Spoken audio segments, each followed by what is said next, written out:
Segoro Madu di kesempatan sore hari ini sudah datangkan dari konco-konco Jatinova, tentunya sebuah tembang-tembang yang pernah saya rancak, yang pernah saya gayeng rame katur kunjuk wonten acaripun para tamu amrih wonten ing swasana wonten ing titiwanci sonten punika asrep menika ibu bilih kalau sakata kalau sakonco Jatinova nggih ngaturaken suka mari suka panglipur kanthi wirama mat-matan tertentu panjenengan sedaya anggadhahi raos ngantuk mila kanca-kanca Jatinova wonten ing titiwanci sonten punika wis ngaturaken kanthi tembang wirama rancak Segoro Madu. Lumantar konco-konco Jatinova sinengguya kalian konco Division Audio dipun abadikan video syuting full senyum menika live streaming ugi channelipun full senyum ugi mbok pilih ing mangke panjenengan tasih kepareng mirsani menika wonten pundi papan mbok pilih mangke jenengan ajeng sari binjang wonten ing patek dalan anggenipun nyambut damel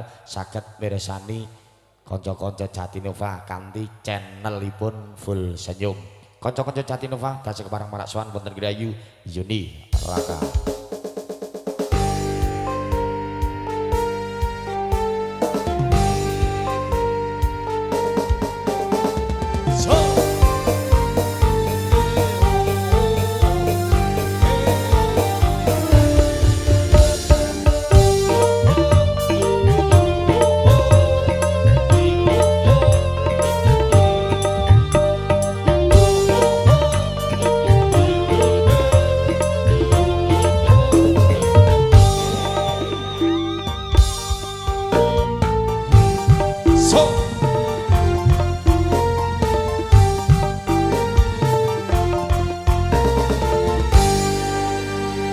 Sowan malih Mbak Yuni. Sowan malih. Nika kanca-kanca wis ping 3 jenengan iki pindho. Heeh. Bakale ping 3. Bakale ping 3 iki ning ora apa-apa.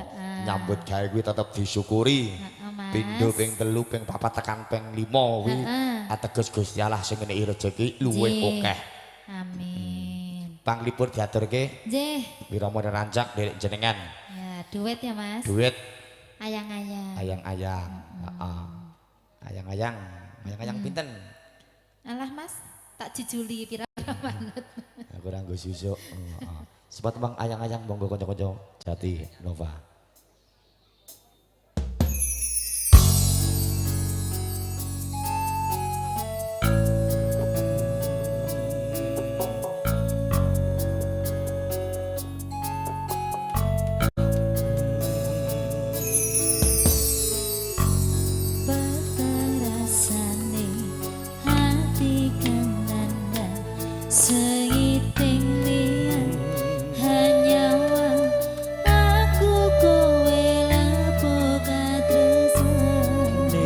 Wong ayu tak jaluk ojo selek katresnan pancene tresno kuwi akeh pacoban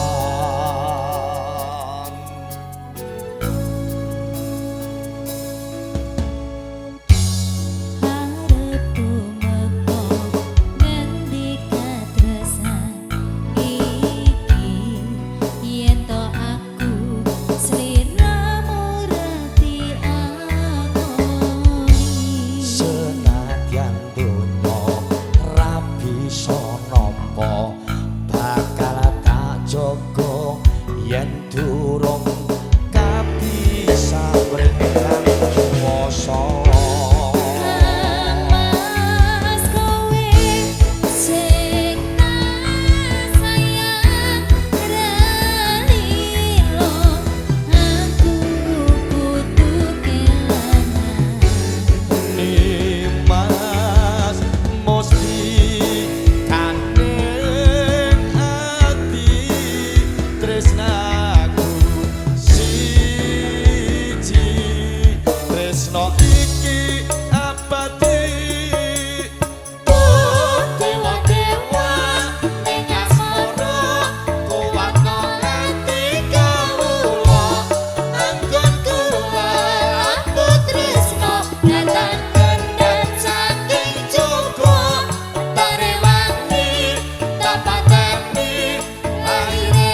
konco di Wisan Audio.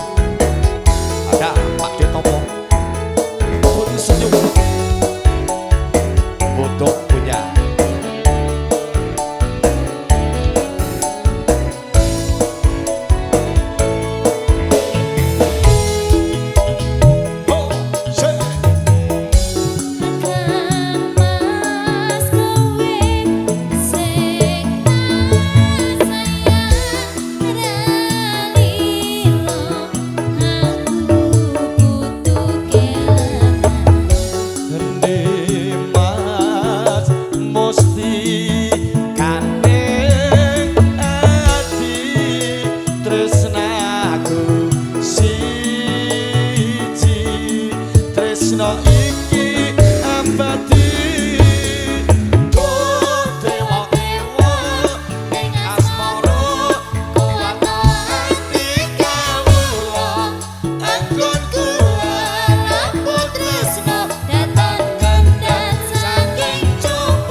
Oke, terima kasih buat tembang ayang-ayang diaturkan dari konco-konco Jatinova. Kesempatan sore hari ini dikhususkan buat Kadang Sinomannya yang mungkin beberapa hari mungkin dari tadi siang sudah bekerja dalam acara tasakuran unduh mantu yang dilakukan bersama keluarga Pak Mengguajat.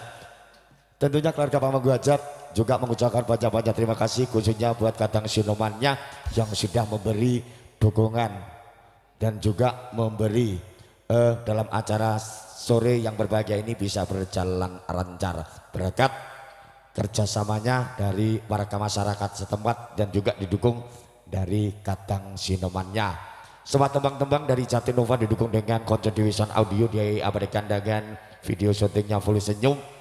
Satu persatu lagu request dari panjenengan, session lagu yang bernuansa dangdut akan hadir buat panjenengan. Ada artisnya dari kota Karanganyar, siapa dia yang akan hadir? Dek Kentari.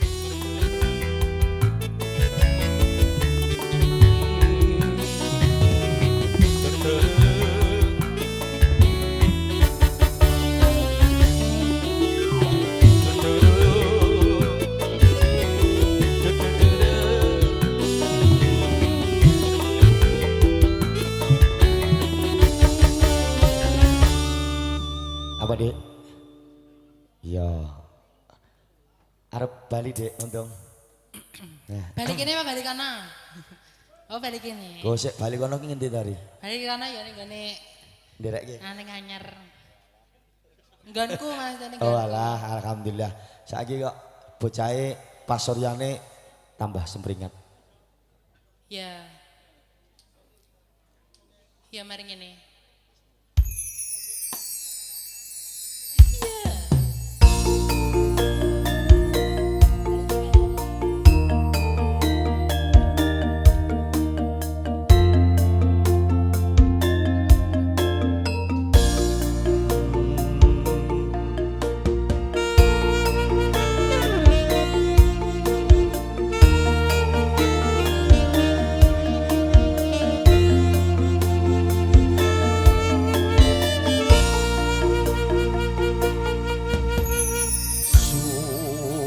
Mamur cahya lintang asri rinenggo ing awang-awang anek sendi prasapane ngati ya mung dika juwita kang tak tresnani.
Ya mung sira mongko mustikaning nala. Nadyan sewu bidodari tumurun ing Arcapada. Sedyaku ora kenggo ing prasapa. Dewana tumurun ing lintang muduning rembulan. Yekti bakal tak wujudi awit dening tresnaku marang sira yaye.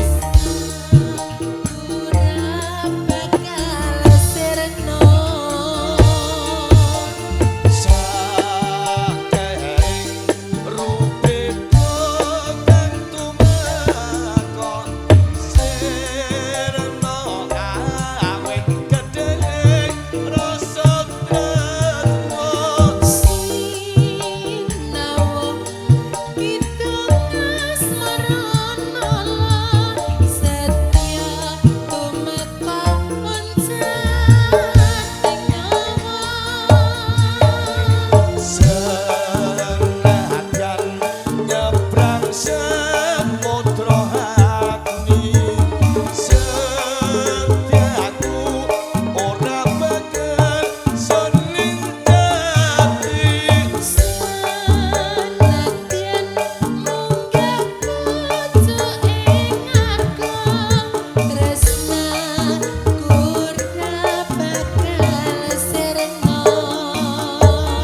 bersama konco-konco Jatinova tentunya diaturkan bersama Gentari.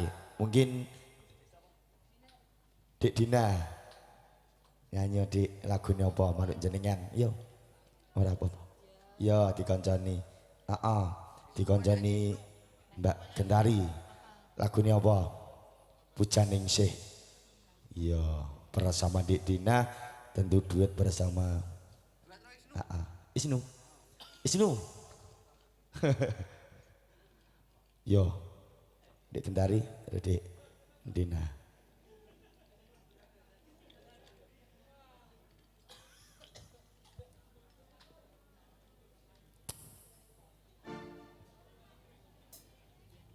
Maju gini ben kita neng video.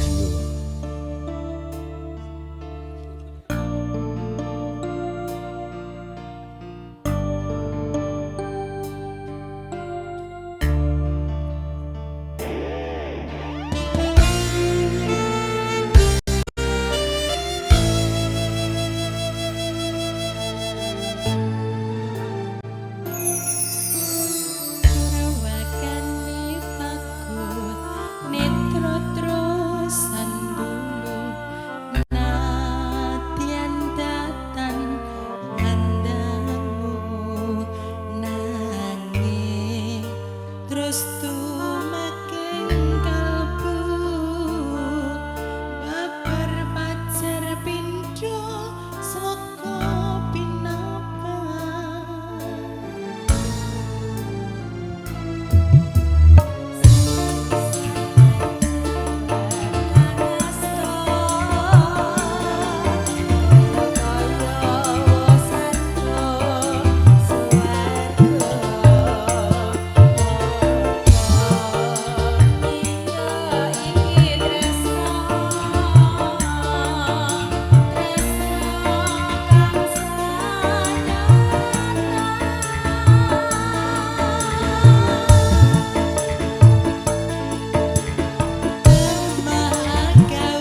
tentunya sebuah tembang pujaning sih duet bersama kakak beradik. Tentunya ada Mbak Gentari juga tentunya ada Dik Dina. Di kesempatan siang sore yang berbahagia ini tembang pujaning sih diaturkan dari konco-konco Jatinova. Tentunya masih didukung dengan konco Division Audio. Buat rekan-rekan pemuda mungkin ada permintaan sebuah tembang di kesempatan sore hari ini sebelum konco-konco Jatinova minta pamit undur diri. Oke, nanti diatur ke Mas. Kari-karen nggih lebungnya. Sebuah tembang akan hadir lagi buat panjenengan bila mana artisnya dari kota Boyolali tersenyum. Ada Mbak Yu Cynthia Hapsari yang dari Gumbang Sawit Boyolali.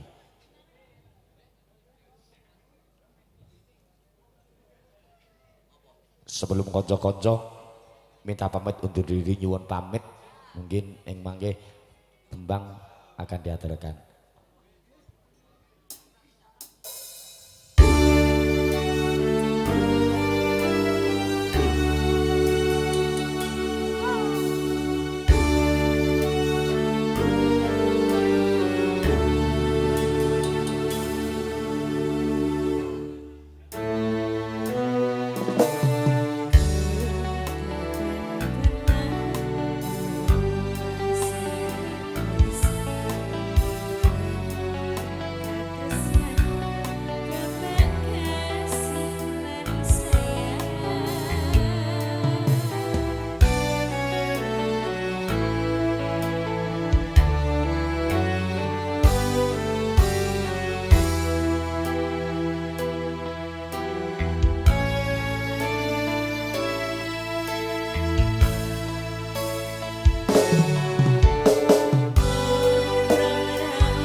Sebuah tembangnya ada sinarangan bersama Bayu Cynthia Hapsari diaturkan dari konco-konco Jatinova. Di kesempatan sore hari tentunya sebuah tembang-tembang masih akan hadir lagi buat panjenengan. Dan urut ada Dik Zuni. Iya, lagunya apa? Wetanmu apa tau Yun? Jemah Kliwon. Jemah Kliwon iki nak delok neng YouTube kae. Piye Mas? Yang bernuansa Kliwon ki Heeh. Doyan apa? yo sambel kecap. Heeh. Dipingit lagune monggo diaturkan panjenengan biskan buat tamu dan semuanya.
kanca-kanca Jatinova sinengguyung kalian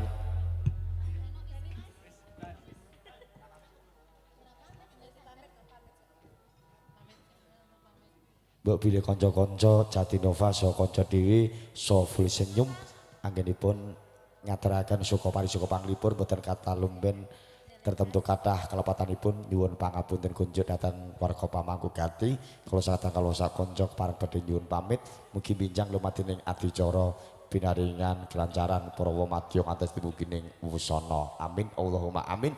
Assalamualaikum warahmatullahi wabarakatuh. Kala sakatan kala sak kanca kepareng badhe nyuwun pamit matur nuwun.